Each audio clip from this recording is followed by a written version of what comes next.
Praise the lord, హల్లెలూయా. దేవునికి మహిమ కలుగును గాక. క్రీస్తునందు నా ప్రియమైన దేవుని బిడ్డలని మీ అందరికీ ఉదయకాలపు శుభములు తెలియచేస్తున్నాం. మన కర్మల్ రివైవల్ మినిస్ట్రీస్ ద్వారా దేవుడు అనుగ్రహించుచున్న ఈ అనుదినపు అభిషేక వర్తమాన కార్యక్రమాలకు మిమ్మల్ని ప్రేమతో ఆహ్వానిస్తున్నాం. Praise the Lord. ప్రియమైన దేవుని బిడ్డలారు ఎలా ఉన్నారు? మీ యొక్క అనుదిన ప్రార్థనలు, దేవుని కృప, కాపుదల, సంరక్షణ, ఈ విధంగా దేవుడు ఇంతవరకు మనల్ని ఆయన కాపాడి నడిపిస్తూ వస్తున్నారు. అందుకు దేవునికి మహిమ కలుగును గాక. సో దేవుని యొక్క సన్నిధిలో ఈ రోజున మనం ఒక చక్కటి లేఖన భాగాన్ని జ్ఞాపం చేసుకుందాం.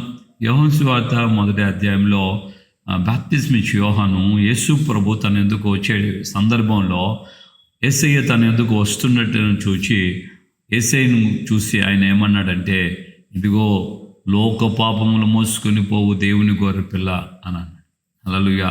యేసు ప్రభు ఈ భూమి మీదకి వచ్చినటువంటి కారణం లోకం యొక్క పాపములన్నీ కూడా, వర్తమాన భూత భవిష్యత్ కాలాల్లో ఉన్న ప్రజల యొక్క పాపాలన్నీ కూడా ఆయన మీద మోసుకొని వెళ్ళి మనందరికీ ప్రతిగా ఆయన బలవడానికి ఆయన వచ్చాడని బాప్తిస్మ ఇచ్చే యోహాను యేసయ్యను ఆయన తన ఎద్దుకు వచ్చేటట్టు ఆ సమయంలో చూచి అన్నమాట. సో పాపములు పోవడానికి రకరకాలైన ఆచారాలు చాలామంది చేస్తున్నారు. అనేక దేశాల్లో వింత వింత ఆచారాలు ఉన్నాయి. పాపం పోగొట్టుకోవడానికి వాళ్ళకున్న ఆచారాల ప్రకారంగా మనం గమనిస్తే కొంతమంది స్పెయిన్ దేశంలోను ఇంకా ఇతర దేశాల్లో తమ చంటి బిడ్డల్ని ఒక టవల్లో చుట్టి రోడ్ల మీద పడుకోబెడితే పెద్దలుగా ఉండే వాళ్ళు ఏం చేస్తారంటే ఒక డెవిల్ రూపం, ఆ సాతాన్ రూపాన్ని ధరించుకొని ఆ పిల్లల్ని దాటుకుంటూ వెళ్తుంటే వాళ్ళ యొక్క నమ్మకం ప్రకారం, వాళ్ళ మూఢ నమ్మకాల ఆచార ప్రకారంగా పిల్లల్ని దాటినప్పుడు వాళ్ళ పాపాలన్నీ పోతాయి. మరి వేరే దేశాల్లో చనిపోయినటువంటి వ్యక్తి శవం ఉండగానే ఆ శవం దగ్గర ఆ చనిపోయిన వ్యక్తికి ఏమైతే కోరికలు ఉన్నాయో, ఏవైతే ఆహార పదార్థాలు అతనికి ఇష్టమో అవన్నీ తీసుకొచ్చి అక్కడ ఆ యొక్క శవం మీద పెడతారు. చనిపోయిన వ్యక్తి యొక్క ఆ బాడీ మీద పెడతారు. ఆ ప్రాంతంలో భిక్షగాళ్ళు ఉంటారు కదా, వాళ్ళని పిలిచి ఆ ఆహారాన్ని తినమని చెప్పేస్తారు. అప్పుడు ఆ భిక్షగాడు వచ్చి ఆ యొక్క శవం మీద ఉంచబడిన ఆహారాలన్నీ తిన్న తర్వాత వాళ్ళ నమ్మకం, వాళ్ళ ఆచారం ఏంటంటే, ఈ చనిపోయిన వ్యక్తి యొక్క పాపాలన్నీ ఇతను తీసేసుకుంటున్నాడు, బతికి ఉన్న ఈ భిక్షగాడు ఆ పాపాలన్నీ తనను మోసుకుంటాడు అనేసి. దేవుని బిడ్డలారా, ఇలాంటి ఆచారాలని మనం చూస్తున్నాం లోకంలో. అలాగే మన దేశంలో ప్రాముఖ్యంగా నేను తిరుపతిలో పుట్టి పెరిగాను. ఈ తిరుపతిలో పుట్టి పెరిగినటువంటి సందర్భంలో అక్కడ కూడా నేను చాలా గమనించాను. కొంతమంది కావిడి మోస్తున్నారని అంటారు. కావిడి తీసుకెళ్తున్నాం అని. ఆ కావిడి మోసుకొని వెళ్ళే వాళ్ళకి దారి పొడుగున చిన్న పెద్ద తేడా లేకుండా పడుకుంటుంటే వీళ్ళు దాటుకుంటూ వెళ్తూ ఉంటారు. నాకు అర్థమయ్యేది కాదు, ఎందుకు ఈ ఆచారం. వాళ్ళు చిన్నలైనా పెద్దలైనా కింద పడుకున్న వాళ్ళని దాటుకుంటూ వెళ్తుంటారు. ఈ దాటుకుంటూ వెళ్ళటం వలన వీళ్ళ పాపాలన్నీ వాళ్ళు మోసుకొని దేవుడి దగ్గర తీసుకెళ్తున్నారని వాళ్ళ ఆచారం. సో దేవుని యొక్క వాక్యం ఈ విధంగా చెప్పట్లేదు.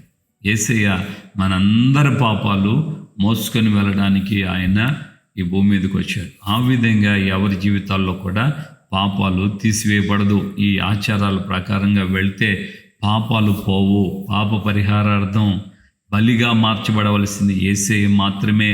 ఆయన పరిశుద్ధుడు కనుక ఆ పరిశుద్ధమైన జీవితంతో పరిశుద్ధమైన రక్తాన్ని సిలువలో ఆయన త్యాగం చేయాలి. కనుకనే ఆయన చనిపోయే విధానం, ఆయన యొక్క మరణ పునరుద్ధానాల గురించి పరిశుద్ధ లేఖనాలు తేటగా చెప్పాయి. కనుకనే ఆయన మాత్రమే మానవుల యొక్క పాప క్షమాపణ నిమిత్తమై తన యొక్క ప్రాణాన్ని సిలువలో త్యాగం చేయగలిగారు. మిగతా వాళ్ళు ఎవరు కూడా, దాటినోళ్ళందరూ కూడా చావటం లేదు. దాటినోళ్ళందరూ కూడా మోసుకొని పోతున్నామని అన్నోళ్ళందరూ కూడా అక్కడ ప్రాణాలు అర్పించటం లేదు. యేసయ్య మాత్రమే మన పాపములన్నీ ఆయన సిలువలో మోసాడు. ఈ రోజున నీవు గమనించాల్సిన ఈ మాట ఏంటంటే, నీకున్న పాపం ఏదున్నా సరే, ఏ పాపమైనా, చిన్నదైనా పెద్దదైనా, బాల్యకాలపు పాపాలైనా లేకుంటే ప్రస్తుత కాలపు పాపాలైనా, ఒకవేళ పాపాలు నేను ఒప్పుకోలు చేసి విడిచిపెట్టాను, మళ్ళా పాపం చేశాను అని మళ్ళా పడిపోయిన స్థితిని బట్టి నువ్వు ఆ పాపాలతో నువ్వు పీడించబడుతున్నా, వాటన్నిటి విషయం కూడా నిజమైన పశ్చాత్తాపంతో నిజమైన మార్పు చెంది దేవునికి అప్పగిస్తే ఆ పాపములన్నిటి నుండి ఆయన నీకు విడుదల అనుగ్రహిస్తాడు. అది ఎందుకు ఇంకా ఆలస్యం? నీవు పాపముల నుంచి విడుదల పొందితే ఆశ్చర్యకరమైనటువంటి ఆ రక్షణ ఆనంద సంతోషం మళ్ళా దేవుడు నీకు అనుగ్రహిస్తాడు. రక్షణ ఆనంద సంతోషాలు నీకు నీ కుటుంబానికి సదా దేవుడు అనుగ్రహిస్తాడు. మన పాపములను ఒప్పుకొని విడిచిపెడితే ఆయన కుమారుడైన యేసుక్రీస్తు రక్తం మన సమస్త దుర్నీతి నుండి మనల్ని కడిగి పవిత్రులుగా చేస్తాం. ఎంతగా మనం పవిత్రపరచబడతామో అంతగా దేవుని యొక్క సన్నిధిలో దేవుని యొక్క కాపుదల, ఆశీర్వాదాలు, సమాధానం, నెమ్మది మన జీవితకాలం అంతా మనల్ని వెంబడించి మనల్ని బలపరిచి నడిపిస్తాయి. ప్రార్థన చేసుకుందాం. దేవునికి చెప్పు, నా పాపములు మోసుకొని వెళ్ళడానికి భూమి మీదకి 2020 సంవత్సరాల క్రితమే వచ్చేవేసయ్యా, నా పాపములన్నీ మరొకసారి పొరపాట్లు తప్పిదాలు నేను అప్పగించుకుంటున్నాను, క్షమించండి. నా మాటలో, చూపులో, క్రియలో, తలంపు, ఆలోచన, చివరికి పడకలో సైతం మనం ఆ యోచనలు కూడా, పాపపు యోచనలు, ఆలోచనలు మనకు రానివ్వకుండా పరిశుద్ధతను కాపాడుకుని ఉన్న గృహస్థ జీవితాన్ని చక్కగా సంరక్షించుకుంటూ ఊహాలోకంలోకి వెళ్ళి ఊహల్లో నీ జీవితాన్ని పాడు చేసుకోవద్దు. నేను అలాంటి వ్యక్తిని పెళ్లి చేసుకుంటే బాగున్నే, ఇలాంటి అమ్మాయిని పెళ్లి చేసుకుంటే బాగున్నే, ఇలాంటి వ్యక్తి నాకు భారీగా ఉంటే బాగున్నే. ఈ మధ్య నేను ఒక పాస్ట్ టైం గారు చెప్పేది నాకు చాలా బాధ అనిపించింది. నాకు ఏడుస్తూ చెప్పిన మాట ఏంటంటే, పాస్టర్ గారు నన్ను ఇలా అంటున్నాడండి అని. ఏమన్నారమ్మా అని అంటే, నేను నిన్ను కాకుండా ఇంకొక అమ్మాయిని చేసుకుంటే, పలానా అమ్మాయిని చేసుకుంటే బాగున్నాను, పలానా వాళ్ళని చేసుకుంటే, అలాంటి వాళ్ళని, డబ్బులు ఉన్న వాళ్ళని, బాగా లక్షాధికారులని చేసుకుంటే బాగున్ను అని పాస్టమ్మ గారిని పాస్టర్ గారు అంటున్నారట. చాలా బాధాకరమైన విషయం. ఇలాంటి మాటలు, ఊహల్లో, తలంపుల్లో మనకు ఆ పాపానికి చోటివ్వకుండా, వేళ అవి ఏదైనా ఉన్నట్లే ఉంటే క్షమాపణ కోరుకొని దేవుని దగ్గర విడుదల పొందుదాం. దేవుడు నిత్యముగా ఆయన సంతోషం, సమాధానాలతో మనల్ని నడిపిస్తాడు. ప్రార్థన చేసుకుంటాం. పరిశుద్ధమైన తండ్రి, మీ పాదాల స్తోత్రం. ఈ ఉదయకాలం ముందు మాతో మాట్లాడి మీరు మమ్మల్ని బలపరిచారు, అందుకే స్తోత్రం. మరొకసారి అయ్యా, మీ యొక్క నాయన అయ్యా సిలువ త్యాగాన్ని మాకు మీరు ప్రత్యక్షపరిచారు, పరిశుద్ధాత్మ మూలముగా జ్ఞాపం చేసి. అవును, నిజమే తండ్రి. అయ్యా, మీ యొక్క నాయన సిలువ త్యాగం అయ్యా మా జీవితాల్లో ఉన్నటువంటి ఆ పాపం అంతా కూడా మీరు మోసుకొని మేము విడుదల పొందాలి, మేము పరిశుద్ధులం కావాలని, మేము ఆనంద సంతోషంతో ఉండాలని పాపం ఎరుగని మీరు పాపిగా మా కొరకు మార్చిబడిపోయారు. పాపం ముద్దుగా సిలువ మానవ మీద మీ రక్తాన్ని కార్చారు. మీరు నలిగిపోయారయ్యా. మీరు నాయన దేహమంతా చీల్చబడిపోయారు.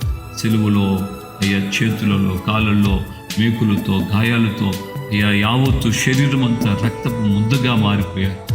అది మమ్మల్ని మీరు ఈ విధంగా ప్రేమించబట్టే, మా యొక్క పాపములు మీరు సహించినందువల్లనే, మీరు భరించి సిలువలో ప్రాణం త్యాగం చేసినందువల్లనే యేసయ్యా మాకు ఈ విధమైన రక్షణ భాగ్యం దొరికింది. కనుక ఈ మాటలు వింటున్నటువంటి ప్రతి ఒక్కొక్కరు నిజంగా వారి జీవితాల్లో ఏ విషయాల్లో, ఏ పాపాలు, ఏ అతిక్రమాలు ఏవి వారిని కలవరపరుస్తూ ఇంకా భీతికి కారణమవుతున్నాయి, ఇంకా పాపంతో కృంగిపోతున్నారు, వాటన్నిటి నుండి మీ దగ్గర ఒప్పుకోలు చేసుకొని విడుదల పొంది అయ్యా మీ యొక్క రక్షణ ఆనందం వారు అనుభవిస్తూ మీకు సాక్షులుగా ఉండుటకు సహాయం చేయండి. ఘనత, మహిమ, ప్రభావాలు మీరు మాత్రమే పొందమని యేసు పరిశుద్ధ నామములో ప్రార్థన చేసి పొంది ఉన్నాము తండ్రి. ఆమేన్. ప్రభువైన యేసుక్రీస్తు కృపయు, తండ్రి అయిన దేవుని ప్రేమ, పరిశుద్ధాత్మిక అన్యోన్య సహవాసము, సమాధానం ఇప్పుడు ఎల్లప్పుడూ సకల పరిశుద్ధులకి మనకున్న ప్రభు రాకడ పర్యంతం కృప మనకు తోడే ఉండి నడిపించును గాక. ఆమేన్. ఆమేన్. హల్లెలూయా. ప్రభువుకి అందరికీ వందనాలు. నిత్యముగా మన యొక్క జీవితాలని ఆయన ప్రేమిస్తున్నారు కనుక తప్పకుండా మనం అడిగిన వెంటనే ఆయన మన యొక్క ప్రతి పాపం నుండి మనకు విడుదలిచ్చి ఆయన రక్షణ ఆనంద సంతోషాలతో మనం నడిపిస్తాడు. దేవుడు మన కుటుంబానికి సమాధానం, నెమ్మది, ఆనందం అనుగ్రహిస్తాడు. హల్లెలూయా. దేవుని సన్నిధిలో ఈ మాటలు ఇంకా అనేకులకు షేర్ చేస్తూ ఈ పరిచర్యలో మీరు కూడా సహభాగస్వాములు కావాలని ప్రేమతో కోరుకుంటున్నాను. కృప మనకు తోడుగా ఉంటుంది.